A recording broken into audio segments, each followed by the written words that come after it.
খ্রিস্টপূর্ব ৩৯৯ সাল অ্যাথেন্স শহর জনাকীর্ণ একটি আদালত কক্ষে ৫০০রও বেশি নাগরিক জুরি হিসেবে বসে আছেন। কাঠগড়ায় দাঁড়িয়ে আছেন ৭০ বছর বয়সী এক বৃদ্ধ।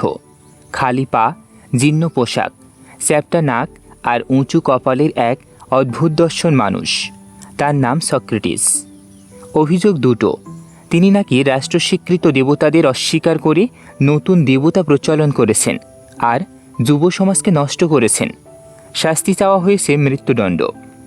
আপনি হয়তো ভাবছেন, একজন মানুষ শুধু প্রশ্ন করার জন্য, শুধু চিন্তা করার জন্য মৃত্যুদণ্ডের মুখোমুখি হতে পারেন?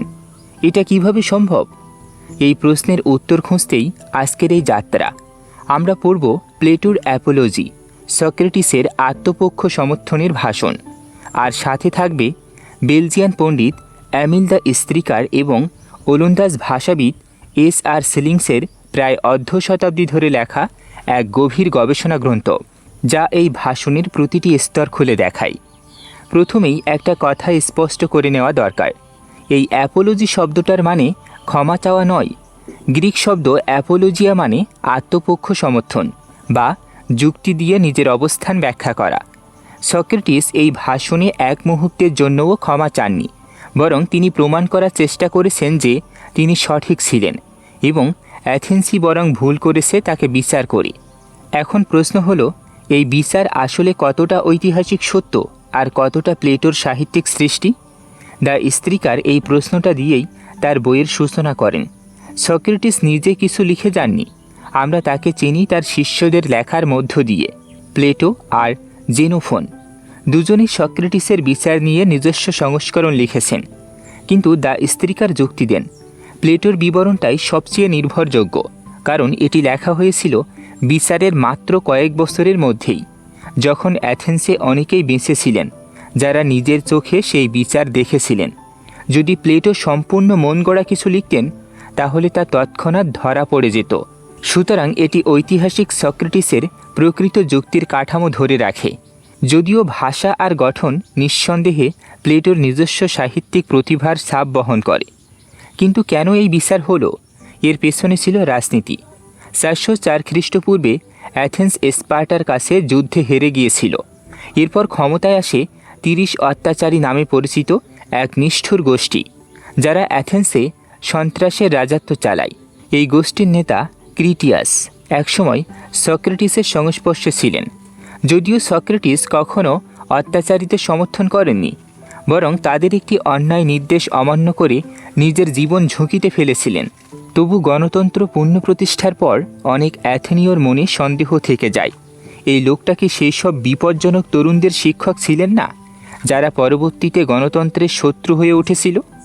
আইনত অবশ্য এসব পুরনো রাজনৈতিক ক্ষোভ তোলা নিষিদ্ধ ছিল। সেই সময় অ্যাথেন্সে একটি সাধারণ ক্ষমা চুক্তি বলবৎ ছিল, তাই মেলেতুস, আনুতুস আর লিকনের করা অভিযোগগুলো সরাসরি রাজনৈতিক ছিল না, সেগুলো ছিল ধর্মীয় আর নৈতিক। কিন্তু দ্য স্ত্রীকার দেখান পর্দার আড়ালে রাজনীতি ছিল আসল চালিকা শক্তি।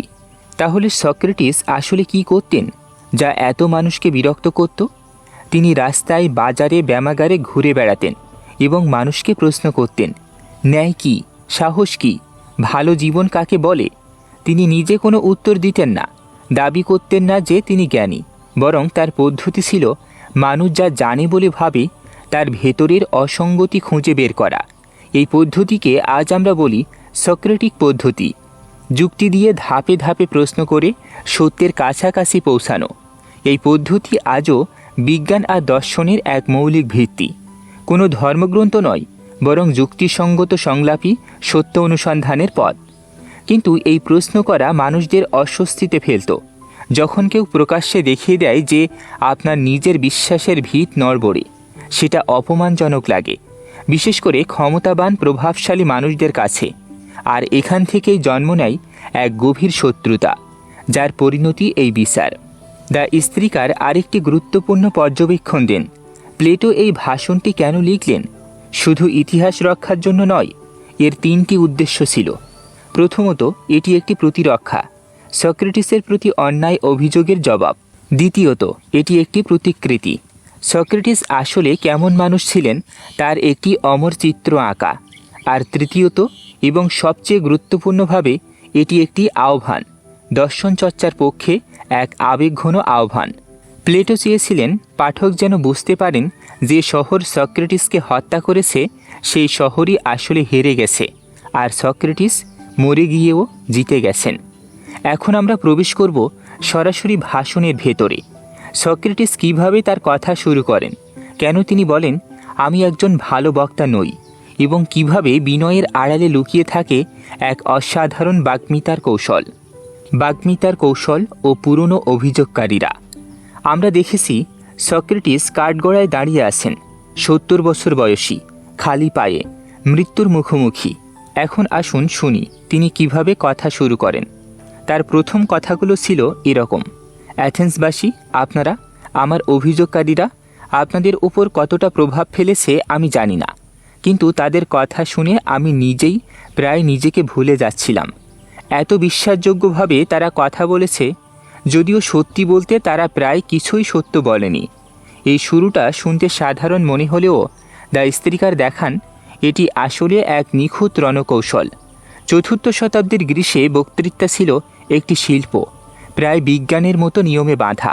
প্রতিটি আদালত ভাষণের শুরুতে বক্তা তার শ্রোতাদের মনোযোগ আকর্ষণ করতেন, তার সহানুভূতি অর্জন করতেন এবং নিজের বিশ্বাসযোগ্যতা প্রতিষ্ঠা করতেন। একে বলা হতো এক্সোর্ডিয়াম, ভূমিকা। সক্রেটিস ঠিক এই কাঠামোই ব্যবহার করেন, কিন্তু একটা মোচড় দিয়ে। প্রথাগত বক্তারা বলেন আমি একজন দুর্বল বক্তা, আমাকে ক্ষমা করবেন, নিছক কৌশল হিসেবে, যাতে জুরিদের করুণা জাগে। সক্রেটিসও বলেন তিনি একজন ভালো বক্তা নন, কিন্তু তারপরই তিনি স্পষ্ট করে দেন তার কথায় ভালো বক্তৃতা মানে অলঙ্কারপূর্ণ সাজানো গোছানো বাক্য নয়। তিনি বলেন তিনি শুধু সত্য বলবেন, যেভাবে মুখে আসে, কোনো প্রস্তুত বাগাড়ম্বর ছাড়াই। যা যা শব্দ প্রথমে মাথায় আসে তাই দিয়েই বলবেন। এখানেই লুকিয়ে আছে সক্রেটিসের গভীরতম অবস্থান। তিনি সরাসরি আক্রমণ করেছেন তৎকালীন বাগ্মিতা শিক্ষক সোফিস্টদের, যাদের কাজই ছিল মানুষকে দুর্বল যুক্তিকে শক্তিশালী করে দেখানো। সক্রেটিসের বার্তা স্পষ্ট: সত্য আর কারুকাজপূর্ণ ভাষা এক জিনিস নয়। বিচারকের কাজ হলো ন্যায় বিচার করা, বক্তার চাতুরিতে মুগ্ধ হওয়া নয়। এই নীতিটা শুধু 2400 বছর আগের আদালতের জন্য প্রযোজ্য নয়, আজও যে কোনো তর্ক বিতর্কে আবেগপূর্ণ বাগ্মিতা আর যুক্তিসঙ্গত প্রমাণের মধ্যে পার্থক্য বোঝাটা সমান জরুরি। তারপর সক্রেটিস একটা গুরুত্বপূর্ণ পার্থক্য টানেন, যা দ্য স্ত্রীকারের বিশ্লেষণে বইয়ের কাঠামোগত চাবিকাঠি। তিনি বলেন আমার অভিযোগকারীরা আসলে 2 দল। একদল হলো নতুন অভিযোগকারী, মেলেতুস, আনুতুস, লিকন, যারা আনুষ্ঠানিকভাবে মামলা করেছে। কিন্তু তার চেয়েও বিপজ্জনক আরেক দল আছে, পুরনো অভিযোগকারীরা, যারা কোনো আদালতে হাজির নেই, যাদের নাম পর্যন্ত জানা যায় না, কিন্তু যারা বছরের পর বছর ধরে অ্যাথেন্সের মানুষের মনে তার সম্পর্কে একটা ভুল ধারণা গেঁথে দিয়েছে। এই পুরনো অভিযোগ কোথা থেকে এলো? সক্রেটিস নিজেই এর উৎস বলে দেন। এটি এসেছে থিয়েটার থেকে। প্রায় 24 বছর আগে নাট্যকার অ্যারিস্টোফেনিস তার কমেডি মেঘ নাটকে সক্রেটিসকে একজন হাস্যকর ভণ্ড দার্শনিক হিসেবে চিত্রিত করেছিলেন, যে মানুষ মেঘের ওপর ঝুলন্ত ঝুড়িতে বসে থাকে, আকাশ আর মাটির নিচের বিষয় নিয়ে অর্থহীন গবেষণা করে, আর অর্থের বিনিময়ে দুর্বল যুক্তিকে সবল যুক্তি বানানো শেখায়। দ্য স্ত্রীকার এখানে একটা গুরুত্বপূর্ণ পয়েন্ট তুলে ধরেন। এই ভাবমূর্তি সম্পূর্ণ মিথ্যা ছিল। সক্রেটিস কখনো প্রকৃতিবিজ্ঞান নিয়ে গবেষণা করেননি, কখনো টাকার বিনিময়ে শিক্ষা দেননি। কিন্তু কমেডি একবার মানুষের মনে গেঁথে গেলে তা মুছে ফেলা কঠিন। এতটাই কঠিন যে 24 বছর পর আসল বিচারে এই হাস্যরসাত্মক ভুল ছবিটাই জুরিদের মনে বাস্তব অভিযোগের চেয়েও বেশি প্রভাব ফেলেছিল। সক্রেটিস তাই এই ভাষণের প্রথম বড় অংশ ব্যয় করেন এই অস্পষ্ট নামহীন গুজবের বিরুদ্ধে লড়তে, এবং এটাই তার জন্য সবচেয়ে কঠিন কাজ। কারণ তিনি নিজেই বলেন একটা নির্দিষ্ট অভিযোগের জবাব দেওয়া যায়, কিন্তু বছরের পর বছর ধরে ছড়ানো এক অস্পষ্ট কুসংস্কারের জবাব দেওয়া প্রায় অসম্ভব। প্রতিপক্ষ অদৃশ্য, ধরাছোঁয়ার বাইরে। এখানে একটা প্রশ্ন স্বাভাবিকভাবে আসে, যা দ্য স্ত্রীকার তুলেছেন। সক্রেটিস কি সত্যিই কখনো প্রকৃতি বা মহাবিশ্ব নিয়ে আগ্রহী ছিলেন না? প্রাচীন সূত্র বলে তরুণ বয়সে হয়তো তিনি আয়নীয় দার্শনিকদের প্রাকৃতিক দর্শনের প্রতি কিছুটা আগ্রহী ছিলেন, কিন্তু পরিণত বয়সে তিনি সম্পূর্ণ দিক পরিবর্তন করেন। মহাবিশ্ব কী দিয়ে তৈরি তা নিয়ে না ভেবে তিনি মনোযোগ দেন মানুষের নৈতিক জীবনের দিকে। ন্যায়, সাহস, জ্ঞান, আত্মার যত্ন, এই পরিবর্তনই তাকে দর্শনের ইতিহাসে এক টার্নিং পয়েন্টে পরিণত করে। তিনিই প্রথম দার্শনিক যিনি আকাশের দিকে তাকানো বন্ধ করে মানুষের ভেতরের দিকে তাকাতে বলেন। তাহলে বোঝা যাচ্ছে এই ভাষণের কাঠামো নিছক এলোমেলো আত্মপক্ষ সমর্থন নয়, এটি একটি সুপরিকল্পিত যুক্তির স্থাপত্য। প্রথমে ভূমিকা দিয়ে বিশ্বাসযোগ্যতা অর্জন, তারপর প্রস্তাবনায় স্পষ্ট করে দেওয়া যে দুই ধরনের অভিযোগকারীর মোকাবেলা করতে হবে। এরপর ধাপে ধাপে সেই পুরনো গভীরে প্রথিত কুসংস্কার ভাঙা। প্রতিটি ধাপ পরেরটার ভিত তৈরি করে। এখন আমরা শুনব সেই বিখ্যাত গল্প যা সক্রেটিসের সমগ্র জীবন দর্শনের মূল চাবিকাঠি। ডেলফির ওরাকল কি বলেছিল আর কিভাবে সেই একটি বাক্য একজন সাধারণ মানুষকে বদলে দিয়েছিল অ্যাথেন্সের সবচেয়ে অস্বস্তিকর প্রশ্নকর্তায়। ডেলফির ওরাকল ও দার্শনিক মিশন। আমরা দেখেছি সক্রেটিস তার ভাষণের শুরুতেই এক অদৃশ্য শত্রুর মুখোমুখি হন, বছরের পর বছর ধরে জমে থাকা এক ভুল ধারণা। এখন তিনি সরাসরি প্রশ্নের মুখোমুখি হন, তাহলে এই ভুল ধারণা কোথা থেকে এলো? কেন মানুষ তাকে নিয়ে এত কথা বলে? আর এখানেই তিনি বলেন এমন এক গল্প যা প্লেটোর অ্যাপোলজির সবচেয়ে বিখ্যাত, সবচেয়ে আলোচিত অংশ। দ্য স্ত্রীকার, যাকে বলেন ন্যারেশন, বর্ণনা পর্ব। সক্রেটিসের এক পুরনো বন্ধু ছিলেন যার নাম কাইরেফোন, উত্তেজনাপ্রবণ, আবেগী মানুষ। একদিন তিনি ডেলফিতে যান, প্রাচীন গ্রীসের সবচেয়ে পবিত্র স্থান, যেখানে মানুষ বিশ্বাস করত দেবতা অ্যাপোলোর ওরাকল ভবিষ্যৎ আর গভীর প্রশ্নের উত্তর দিতে পারে। কাইরেফোন সেখানে গিয়ে জিজ্ঞেস করেন, সক্রেটিসের চেয়ে জ্ঞানী কেউ কি আছে? ওরাকলের উত্তর ছিল, না, সক্রেটিসের চেয়ে জ্ঞানী কেউ নেই। এখন আপনি খেয়াল করুন, সক্রেটিস নিজে এই গল্পটা বলছেন আদালতে, তার নিজেরই বিচারে। এটা কি আত্মপ্রশংসা মনে হচ্ছে না?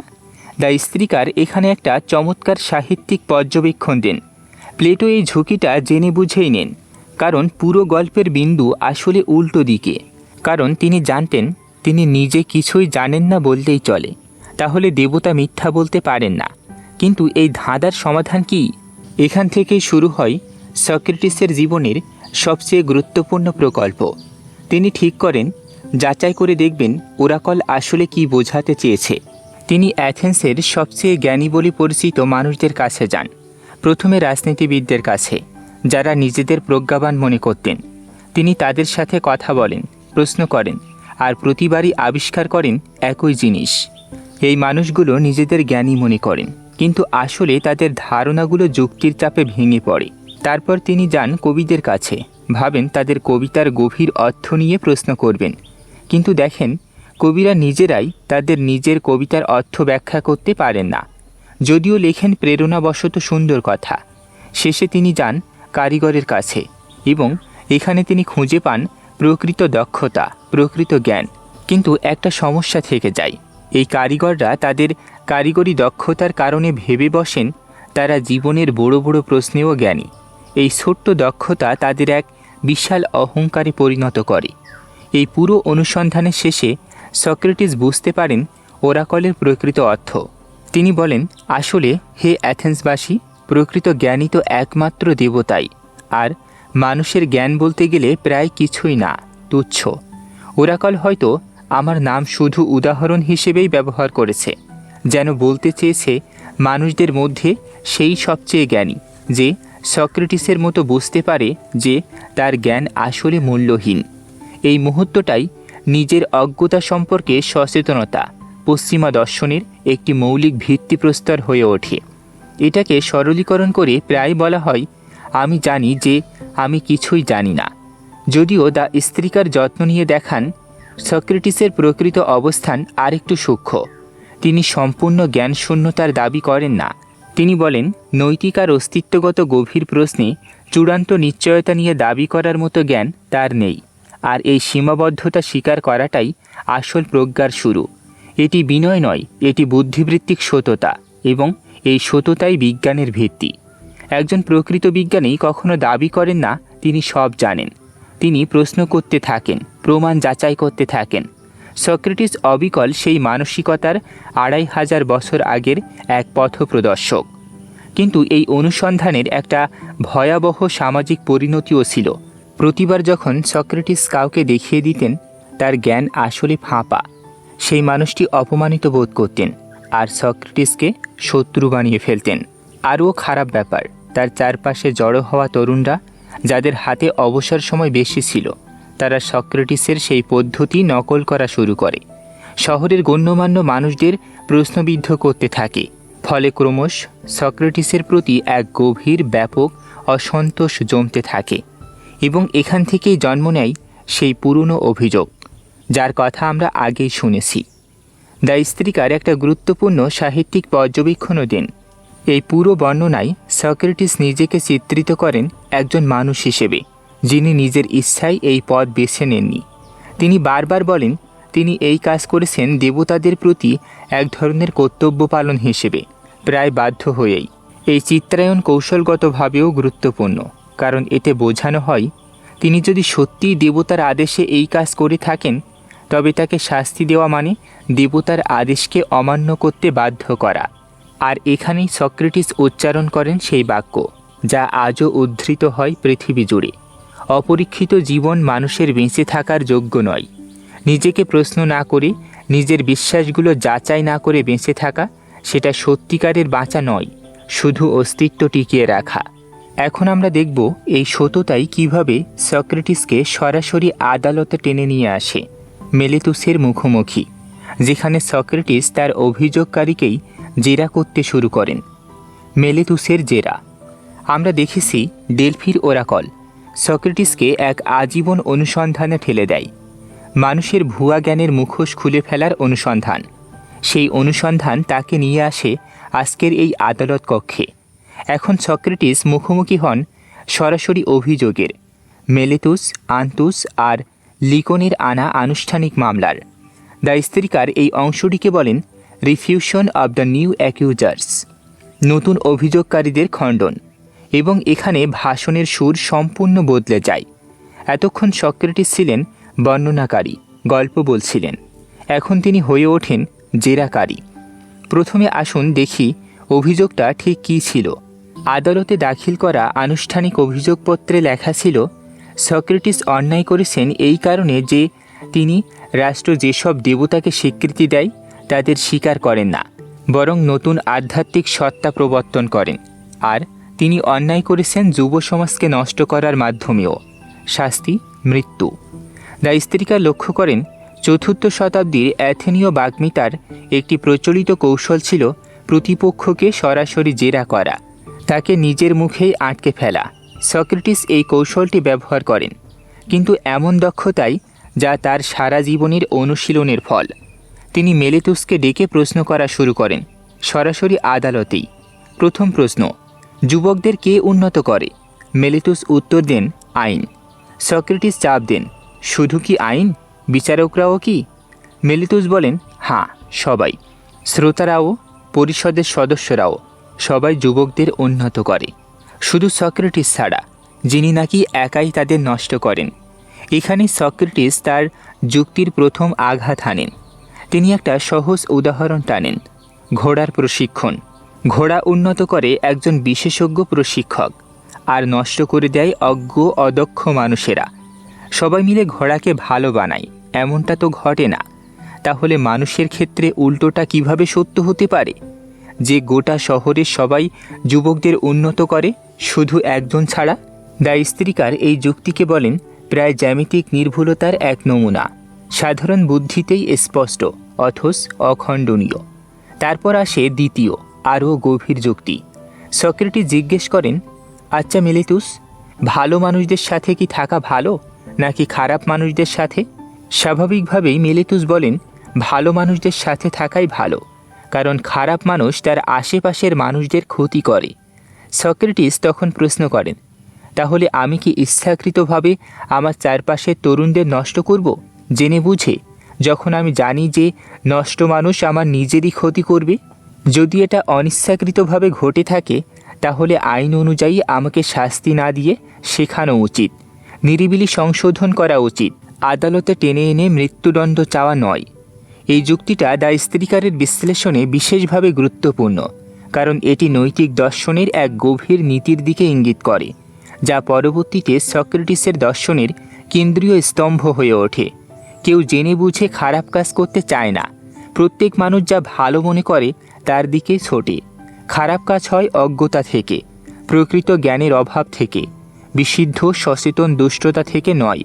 এই দৃষ্টিভঙ্গি আধুনিক মনোবিজ্ঞান আর অপরাধ তত্ত্বেও প্রতিধ্বনিত হয়। মানুষ ক্ষতিকর আচরণ করে প্রায় ভুল বিশ্বাস, ভুল তথ্য বা প্রশিক্ষণের অভাব থেকে, নিখাত অশুভ ইচ্ছা থেকে নয়। এবার আসে দ্বিতীয় অভিযোগ, অধর্মের অভিযোগ। মেলিতুস দাবি করেন সক্রেটিস সম্পূর্ণ নাস্তিক, কোনো দেবতাতেই বিশ্বাস করেন না। সক্রেটিস এখানে এক চমৎকার যৌক্তিক ফাঁদ পাতেন। তিনি মেলিতুসকে মনে করিয়ে দেন, মূল অভিযোগপত্রে লেখা ছিল তিনি নতুন আধ্যাত্মিক সত্তা প্রবর্তন করেন, অর্থাৎ তার নিজস্ব দাইমনিয়ন অভ্যন্তরীণ সংকেতের কথা বলেন। কিন্তু আধ্যাত্মিক সত্তা মানে তো এক ধরনের দেব প্রকৃতির সত্তা। আর যদি তিনি আধ্যাত্মিক সত্তায় বিশ্বাস করেন তাহলে তিনি কিভাবে একই সাথে সম্পূর্ণ নাস্তিক হতে পারেন? সক্রেটিস দেখান মেলিতুসের নিজের অভিযোগপত্রেই এক আত্মবিরোধিতা লুকিয়ে আছে। এটি একসাথে বলছে তিনি দেবতা মানেন না, আবার বলছে তিনি দেব সম্পর্কিত নতুন সত্তায় বিশ্বাস করেন। দ্য স্ত্রীকার এই মুহূর্তটিকে ভাষণের অন্যতম সেরা যুক্তিতর্কের নমুনা হিসেবে চিহ্নিত করেন, প্রায় আধুনিক যুক্তিবিজ্ঞানের ফর্মাল লজিকের কাছাকাছি এক কাঠামো। তবে তিনি এটাও উল্লেখ করেন যে এই যুক্তি মূল প্রশ্নের সম্পূর্ণ সমাধান দেয় না। মেলিতুস হয়তো অসতর্কভাবে অভিযোগপত্র লিখেছেন, কিন্তু প্রকৃত জনমনে সক্রেটিসের বিরুদ্ধে যে সন্দেহ ছিল তা আরও গভীর আর জটিল ছিল।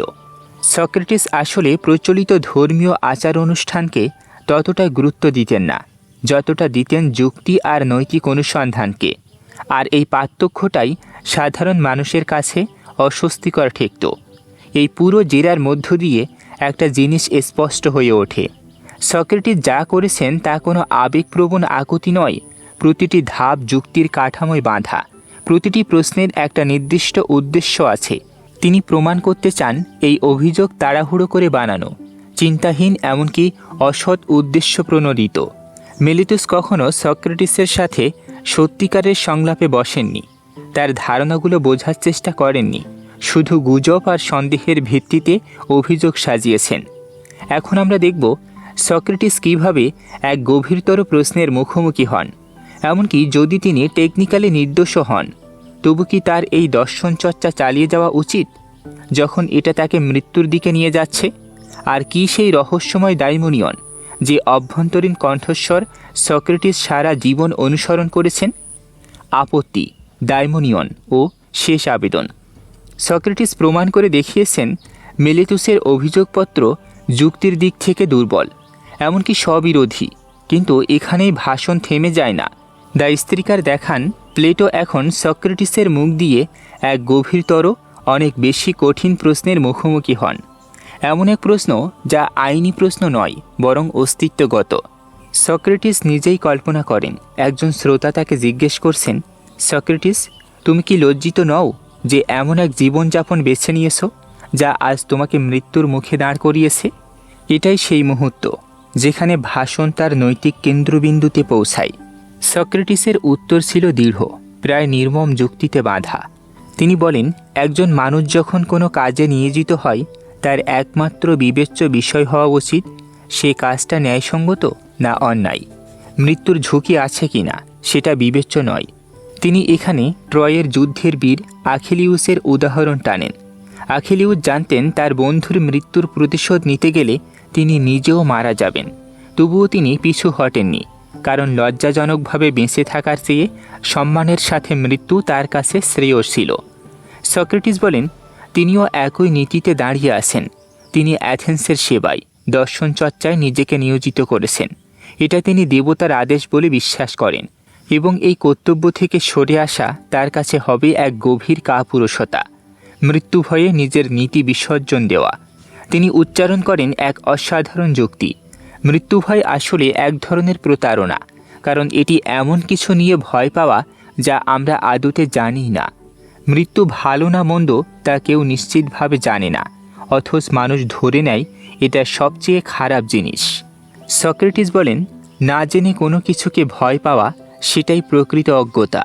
প্রকৃত জ্ঞানী মানুষ শুধু সেই জিনিসকেই ভয় পান যেটা নিশ্চিতভাবে খারাপ, অন্যায় কাজ, অনৈতিকতা, মৃত্যু নয়। এই যুক্তিটা দ্য স্ত্রীকারের চোখে অসাধারণ, কারণ এটি ধর্মীয় নিশ্চয়তার উপর দাঁড়িয়ে নেই। সক্রেটিস কোথাও দাবি করেন না যে তিনি জানেন মৃত্যুর পর কী হয়, বা স্বর্গনরকের প্রতিশ্রুতি দেন না। তার সাহস আসে যুক্তি থেকে, অজ্ঞতা থেকে, সৎভাবে স্বীকার করা থেকে, বিশ্বাসের অন্ধ নিশ্চয়তা থেকে নয়। এটি একটি সম্পূর্ণ যুক্তিনির্ভর দার্শনিক সাহসের মডেল। এরপর আসে সেই বিখ্যাত বাক্য, যা সম্ভবত গোটা ভাষণের সবচেয়ে বেশি উদ্ধৃত অংশ। সক্রেটিস বলেন, যদি তাকে ছেড়ে দেওয়া হয় এই সত্ত্বে যে তিনি আর দর্শন চর্চা করবেন না, তিনি প্রত্যাখ্যান করবেন। তিনি বলেন, যতদিন আমি নিঃশ্বাস নেব, যতদিন আমার সামর্থ্য থাকবে, ততদিন আমি দর্শন চর্চা বন্ধ করব না। আপনাদের প্রত্যেককে থামিয়ে প্রশ্ন করা বন্ধ করব না। আর তারপর সেই অমর উক্তি, অপরীক্ষিত জীবন মানুষের বেঁচে থাকার যোগ্য নয়। দ্য স্ত্রীকার এই মুহূর্তে থামেন এবং একটা গুরুত্বপূর্ণ প্রশ্ন তোলেন, এটা কি অহংকার? সক্রেটিস কি নিজেকে আইনের ঊর্ধ্বে ভাবছেন? তার বিশ্লেষণ বলে, না, বরং সক্রেটিস এখানে একটি নীতিগত অবস্থান নিচ্ছেন, যা মানবতার ইতিহাসে বারবার ফিরে এসেছে। বিবেকের স্বাধীনতা রাষ্ট্রীয় ক্ষমতার চেয়ে বড়। একটি রাষ্ট্র আইন দিয়ে আচরণ নিয়ন্ত্রণ করতে পারে, কিন্তু সত্য অনুসন্ধানের প্রক্রিয়া, চিন্তার স্বাধীনতা, এটা কোনো আদালতের রায়ে বন্ধ করা যায় না। এই নীতি পরবর্তীতে বিবেকের স্বাধীনতা, মত প্রকাশের স্বাধীনতার ধারণার এক আদি ভিত্তি হয়ে দাঁড়ায়। এখন আসে সেই রহস্যময় বিষয়, দাইমোনিয়ন, সক্রেটিসের অভ্যন্তরীণ দৈব সংকেত। সক্রেটিস বর্ণনা করেন, ছোটবেলা থেকেই তার ভেতরে একটা কণ্ঠস্বরের মতো কিছু আছে, যা মাঝে মাঝে আসে বিশেষ মুহূর্তে। কিন্তু গুরুত্বপূর্ণ বিষয়টা হলো এর প্রকৃতি। এই সংকেত তাকে কখনো বলে না কি করতে হবে, এটা শুধু তাকে থামিয়ে দেয় যখন তিনি এমন কিছু করতে যাচ্ছেন যা ভুল। দ্য স্ত্রীকার এখানে একটা গুরুত্বপূর্ণ ব্যাখ্যা দেন। একে আধুনিক দৃষ্টিতে অতিপ্রাকৃত কণ্ঠস্বর ভাবার দরকার নেই। এটাকে বরং বোঝা যায় সক্রেটিসের গভীর নৈতিক অন্তর্দৃষ্টির এক রূপক প্রকাশ হিসেবে, যাকে আজকের ভাষায় আমরা হয়তো বলবো পরীক্ষিত বিবেক, বা এক দৃঢ় অভ্যন্তরীণ নৈতিক কম্পাস, যা বছরের পর বছর যুক্তিচর্চার মধ্য দিয়ে গড়ে ওঠে। সক্রেটিস নিজেও কখনো এটাকে ঐশ্বরিক প্রত্যাদেশ বলে দাবি করেননি, শুধু বলেছেন এটা তার নিজস্ব ব্যক্তিগত এক অভিজ্ঞতা, যা তিনি সবসময় মেনে চলেছেন, কারণ এটা কখনো ভুল প্রমাণিত হয়নি। এবার আসে ভাষণের শেষ অংশ, পেরোরেশন, শেষ আবেদন। এখানে প্রথাগতভাবে বক্তারা কাঁদতেন, সন্তানদের আদালতে হাজির করাতেন, করুণা ভিক্ষা চাইতেন।